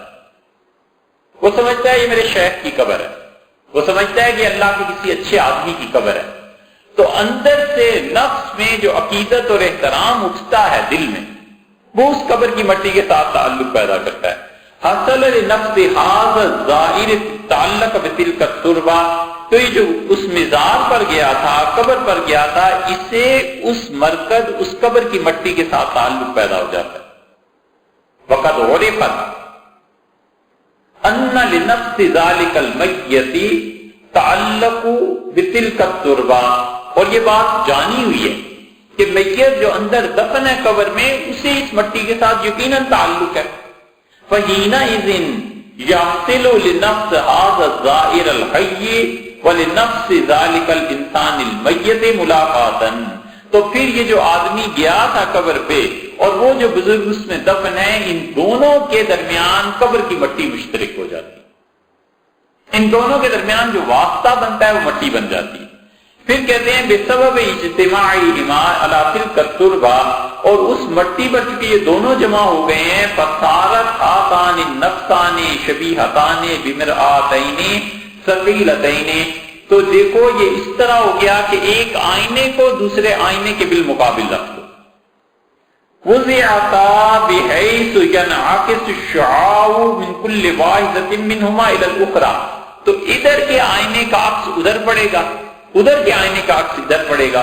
فَكُلُّ مَا حَصَلَ فِي نَفْسِ هَذَا الظَّاهِرِ الْحَيِّ مِنَ الْمَعَارِفِ الْبُرْهَانِيَّةِ، تو وہ جو آدمی قبر والا ہے اگر اس کا نفس صاف تھا، اگر وہ آدمی واقعی اولیاء اللہ میں سے تھا، تو اس کے علوم اور معارف اور آخرت کے احوال اور اللہ کا قرب جو ہے اس کا اثر اس زندہ آدمی پہ آتا ہے۔ وَالْعُلُومِ الْقَصَبِيَّةِ وَالْأَخْلَاقِ الْفَاضِلَةِ مِنَ الْخُضُوعِ لِلَّهِ تَعَالَى، اللہ کے ساتھ تعلق، اللہ کے لیے خضوع و خشوع، والرضا بقضاء اللہ، اللہ کی تقدیر پر سر کو جھکا دینا، یہ سب چیزیں جو اس قبر والے کو حاصل ہے نا، اب یقینی طور پہ موت جو طاری ہو گئی تو یقیناً اسے اللہ کی تقدیر ان سب چیزوں پہ ایمان حاصل ہو گیا، وہ اس کے آئینے میں آتی ہیں اور اس کو وہ فیض پہنچتا ہے، اور وہ فیض اس پر تقدیر میں اللہ کے ایمان میں اور ان چیزوں میں اضافہ کرتا ہے۔ ینعکس منہ نور الی روح ذلک الانسان المیت، اور وہ جو میت ہے اس کی روح کے انوار اس کو نصیب ہوتے ہیں۔ وَكُلُّ مَا حَصَلَ فِي نَفْسِ ذَلِكَ الْإِنسَانِ مِنَ الْعُلُومِ الْمُشَرَّفَةِ وَالْآثَارِ الْقَوِيَّةِ الْكَامِلَةِ فَإِنَّهُ يَنْعَكِسُ مِنْهَا نُورٌ إِلَى رُوحِ هَذَا الظَّاهِرِ الْحَيِّ، تو جتنے بھی آخرت کے انوار اور تجلیات اس دل پر پڑے ہوئے ہوتے ہیں وہ ادھر بھی کچھ نہ کچھ اپنا اثر ڈالتے ہیں۔ وَبِهَذَا الطَّرِيقِ، اور یہ ہے وہ طریقہ، تُصِيرُ تِلْكَ الزِّيَارَةُ سَبَبًا لِحُصُولِ الْمَنْفَعَةِ الْكُبْرَى، جس کے ذریعے سے مردہ آدمی میت جو ہوتا ہے اس کے دل سے، اس کے فیوزات سے بہت بڑا فائدہ اٹھایا جا سکتا ہے۔ وَالْبَهْجَةِ الْعُظْمَى لِرُوحِ الزَّائِرِ، اور جو جاتا ہے آدمی اگر اسے یہ چیزیں پتہ ہوں تو وہ اس کے دل سے جو کچھ حاصل کرتا ہے وہ بہت بڑا باغ ہے۔ وَلِرُوحِ الْمَزُورِ، اور جو دیکھنے والے کی روح کو خوش کر دیتا ہے جو گیا تھا۔ فَهَذَا هُوَ السَّبَبُ الْأَصْلِيُّ فِي شَرْعِيَّةِ الزِّيَارَةِ، یہ ہے اصل میں حکمت، اسی لیے شریعت نے کہا کہ تم مردوں کی قبروں پہ جایا کرو۔ وَلَا يَبْعُدُ أَن يَحْصِلَ فِيهَا أَسْرَارٌ أُخْرَى، اور کوئی بعید نہیں ہے کہ کسی آدمی کو اگر یہ چیز آتی ہو اور اسے حاصل ہو قبر سے فیض کا حاصل ہونا، تو کتنے یہ اسرار اس پہ کھلیں، ادق و اغمض مما ذکرنا ہو، جو کچھ ہم نے ابھی تمہیں بتایا نا اس سے بھی بلند تر باتیں ہیں اور اس سے بھی زیادہ باریک باتیں، اس سے بھی زیادہ علوم ہیں جو زندہ انسان کو قبر والے سے مل جاتے ہیں۔ یہ امام رازی رحمۃ اللہ علیہ المطالب العالیہ من العلم الالہی میں یہ اس کا 7واں حصہ ہے، اور اس 7ویں حصے کے جو سابق کے 162 نمبر صفحے پہ انہوں نے لکھا ہے یہ چیز ہے۔ اب جو کہتے ہیں نا کہ صوفی کیا کرتے ہیں، مزاروں پہ جا کے بیٹھ گئے، حضرت حج پہ جا رہے تھے پہلے اپنی شیخ کی قبر پہ چلے گئے، حضرت سفر سے آئے تھے پہلے اپنی شیخ کی قبر پہ چلے گئے، انہوں نے اس فلسفے کو، ان چیزوں کو پڑھا ہو تو پتا ہونا کہ کیا ہوتا ہے اور کیا نہیں۔ اب اس نے بس ایک چیز دیکھ لی کہ حضور اکرم صلی اللہ علیہ وسلم نے فرمایا علی رضی اللہ عنہ سے کہ علی ساری قبروں کو برابر کر دو. تو انہوں نے کہا بلڈوزر پھر تو قبروں پہ پتہ ہی نہ چلے کون سی کس کی قبر ہے. ارے بھائی رسول اللہ صلی اللہ علیہ وسلم اس لیے فرمایا تھا کہ پرستش باقاعدہ شروع ہو گئی تھی، خدا کے ساتھ شرک شروع ہو گیا تھا، اس کو روکا تھا. اس کے لیے یہ تھوڑا ہی تھا کہ قبروں کے سرے سے نشان ہی نہ رہے. اگر نشان ہی نہیں رکھنا تھا رسول اللہ صلی اللہ علیہ وسلم نے تو کیوں انہوں نے اپنے بھائی عثمان ابن مظعون رضی اللہ عنہ کی دفن کیا اور چلے اور آپ نے فرمایا یہ پتھر میرے بھائی کی قبر پہ لگا دو، مجھے یاد رہے کہ بھائی کی قبر یہ. دونوں نے ایک ہی خاتون کا دودھ پیا تھا. رسول اللہ صلی اللہ علیہ وسلم نے قبر پہ پتھر لگانے کا حکم دیا تو کوئی وجہ تو تھی. یہ ہے اعتدال سے ہٹ جانا اور علم کا نہ ہونا. اس وجہ سے یہ شدت پیدا ہوتی ہے. اسی لیے ان حنبلیوں میں شدت پیدا ہوئی اور کفر تک معاذ اللہ وہ چیزیں پہنچ گئے. اس کی بحث انشاءاللہ کافی طویل ہے، آئندہ کریں.